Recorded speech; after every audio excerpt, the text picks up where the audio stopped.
Sir తెలంగాణపై Kharge comments. Mallikarjun Kharge వచ్చారు. ఆయన ఈరోజు క్రమశిక్షణ కమిటీతో కూర్చున్నారు.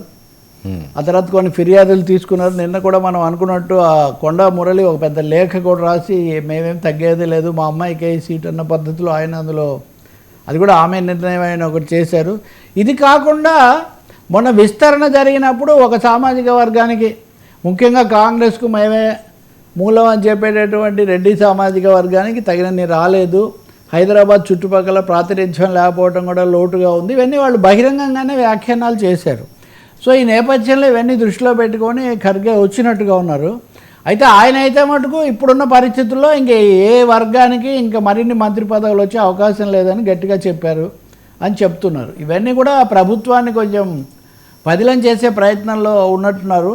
మంత్రులు కొంతమంది ఇష్టానుసారం మాట్లాడుతున్నారు, దీనివల్ల ప్రభుత్వానికి సమస్యలు వస్తాయి కాబట్టి క్రమశిక్షణగా ఉండాలి అని. పార్టీలో క్రమశిక్షణతో పాటు మంత్రులకు కూడా ఒక వార్నింగ్ లాంటిది ఆయన ఇచ్చినట్టు కనిపిస్తుంది. మీకు తెలుసు కదా, కొద్ది రోజుల కిందట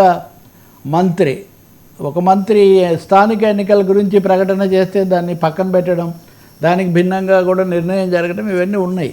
కాబట్టి ఖర్గే వ్యూహాత్మకంగానే కాకుండా ఒక అత్యవసరంగా వచ్చినట్టే ఇక్కడ కనిపిస్తుంది. బీఆర్ఎస్ బీజేపీ వాళ్ళ దాడి పెరుగుతూ ఉంటే మనం అనైక్యతలో కూరుకుపోకూడదు. రేవంత్ కూడా, అంటే రేవంత్తో అధిష్టానం లేదని చెప్తున్నప్పుడు అదేం కాదు, ఆయనకు మా ఆశీస్సులు ఉన్నాయి అనే ఒక మెసేజ్ ఇవ్వటానికి. కర్ణాటక కూడా ఖర్గే వెళ్ళాడు, మనం గుర్తు చేసుకుంటే. ఖర్గే ఆయన సొంత రాష్ట్రం కూడా. కాబట్టి కాంగ్రెస్కు రేవంత్ ప్రభుత్వానికి భరోసా ఇవ్వడానికి వచ్చినట్టు మనం భావించాల్సి ఉంటుంది. కానీ ప్రజల అంశాలు కూడా పరిశీలించాలి, పార్టీలు పదవులు వాటితో పాటు.